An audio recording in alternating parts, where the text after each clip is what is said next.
Hi friends, இன்னைக்கு பார்த்தீங்கன்னா சென்னைக்கு டெல்லிக்கு மேட்ச்சு. இந்த மேட்சை பார்த்து சென்னை பிளேயர்ஸுக்கு பயமா இருக்கோ இல்லையோ, சென்னை சூப்பர் கிங்ஸ் ஃபேன்ஸுக்கெல்லாம் பயங்கர பயமா இருக்கு. அமைச்சரே சற்று கையை கொடுங்க. காய்ச்சல் அடிக்கிறது. ஆமண்ணா, என்னை போலவே தங்களுக்கும் கொதிக்கிறது. என்ன ஏன்டா இப்படி சொல்ற அப்படின்னு கேட்குறீங்களா? ஆல்ரெடி பார்த்தீங்கன்னா 3 மேட்சாக நாங்கள் சொல்லிட்டு இருக்கோம். இந்த சீசன் ஸ்டார்டிங்லேயே என்ன சொன்னோம்னா, இந்த வருஷம் சென்னை சூப்பர் கிங்ஸ் கம்பேக் கொடுக்குது அப்படின்னு சொன்னோம். ஃபர்ஸ்ட் மேட்ச் ராஜஸ்தான் ராயல்ஸ் கூட தோத்த போது ஐயோ என்ன பண்றதுன்னு தெரியாம முட்டு கொடுக்க முடியாம தவிச்சுக்கிட்டு இருந்தோம். அப்போ ஒரு பாயிண்ட் கிடைச்சிச்சு. ஃபர்ஸ்ட் மேட்ச் தோத்த பிறகுதான் நாங்க கப் அடிப்போம் அப்படின்னு சொல்லி ஏதோ ஒரு முட்டு கொடுத்தோம். சரி, 2வது மேட்ச் பஞ்சாப் கூட விளையாண்டோம். அப்பவாவது ஜெயிச்சிருவானுங்க அப்படின்னு சொல்லி நாங்க கம்பேக்னா என்னன்னு நீங்க பாப்பீங்க அப்படின்னு சொல்லி ஓவரா பில்டப் கொடுத்தோம். ஸோ அப்போ பார்த்தீங்கன்னா அந்த மேட்சும் தோத்துட்டானுங்க. அப்புறம் அதுக்கு முட்டு கொடுக்கறதுக்கு பவுலிங் கொஞ்சம் வீக்காக இருக்கு, எங்கள் பிளேயர்ஸுக்கெல்லாம் கொஞ்சம் உடம்பு சரியில்லாமல் இருக்கு, அப்படி இப்படின்னு பில்டப் விட்டோம். 3வது மேட்ச் ஆர்சிபி அடிக்கிற அடியில் ஆர்சிபி இனிமேல் மிரள போகுது அப்படின்னு சொல்லி பில்டப் விட்டோம்.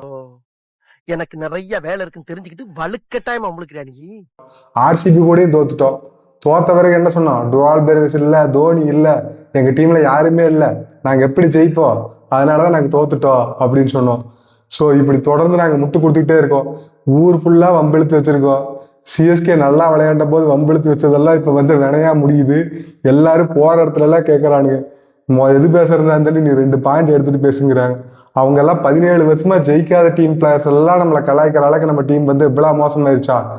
இன்னைக்கு மேட்ச்ல பாத்தீங்கன்னா டுவால் பெராவிஸ் வந்து களமிறங்கிறதா சொல்லியிருக்காங்க. அவருக்கான ஏதாவது அடிச்சு ரன் அடிச்சு ஒரு 200-250 ரன் அடிச்சாதான் நம்மளால ஜெயிக்க முடியும். நம்ம கிட்ட இருக்கிற பவுலிங் கெப்பாசிட்டி அவ்வளவுதான். ஸோ ஆல்ரெடி பாத்தீங்கன்னா நம்ம டீம் பிளேயர்ஸ் எல்லாம் பாத்தீங்கன்னா ஆல்ரெடி கிரிக்கெட் விளையாண்டுருக்காங்களா இல்லையானே தெரியல. ஸோ மற்ற டீம்ஸ்லயும் விளையாடுற பசங்க இருக்காங்க. ஏதோ ஒரு ஓவர் அடிச்சா கூட பரவாயில்ல, எல்லா ஓவரும் அடிக்கிற மாதிரி போடுறானுங்களே.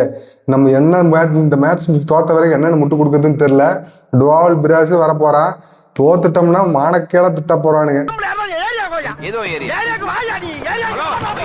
துன்பமான நேரத்திலேயே ஒரு இன்பமான விஷயம் என்னன்னா, இந்த மும்பை இந்தியன்ஸ் பயல்களும் தோக்கறதுனால நமக்கு ஒரு சந்தோஷமா இருக்குது. அவனுக்கு எதுவும் பேச முடியாம தவிச்சிட்டு இருக்கானுங்க. அவனுங்களும் ஜெயிச்சுட்டு இருந்தானுன்னு வச்சுக்குவேன், எந்த ஆண்டாக முடியுமோ அவனுக்கு தோக்கிறது தான் இப்போ எங்களுக்கு ஒரே சந்தோஷமா இருக்கு. என்னைக்கு வெற்றி அடிச்சு சந்தோஷம் அடைய போறேன்னு தெரியல. எங்க பார்த்தாலும் ரோட்ல போற வார இடமெல்லாம் பார்க்காம முதல்ல ஜெயிச்சுட்டு பேசுங்க அப்படிங்கிறானுங்க. ஒரு வெற்றியாவது அடைய மாட்டோமா அப்படிங்கிற ஏக்கத்துல வந்து இப்ப சிஎஸ்கே ஃபேன்ஸ் இருக்காங்க.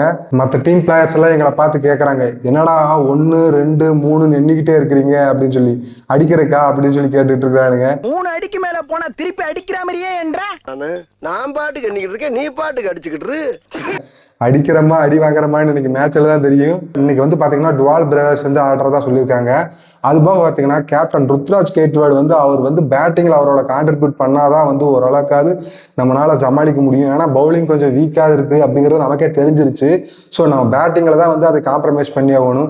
அதாவது இத்தனை பேட்ஸ்மேன் வச்சுக்கிட்டு நம்ம ஒரு 200-250 ரன் அடிச்சாதான் நம்மளால டிஃபெண்ட் பண்ண முடியும். அப்படிங்கிற போது நம்ம அடிச்சுதான் ஆகணும், வேற வழி கிடையாது. இன்னைக்கு போட்டியில பாத்தீங்கன்னா MS தோனி இறங்குவாரா இல்லையாங்கிறது நமக்கு தெரியாது. ஆனா பாத்தீங்கன்னா ருத்ராஜ் கேட்வாட் வந்து அவரோட கேப்டன்சி பொறுப்பை வந்து அந்த ஃபீல்டிங்கோட முடிச்சுக்கணும். பேட்டிங் வந்துட்டாருன்னா அவரோட சிறந்த பேட்டிங்கை தான் கொடுக்கணும்.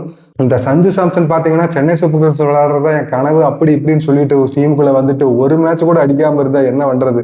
நாங்களே சேட்டான்னு சொல்லி கெஞ்சிக்கு ஏத்தாடிக்கிட்டு இருக்கிறோம். இவர் நம்மளுக்கு தாத்தா காட்டிட்டு போயிடுவார் போல் இருக்குது.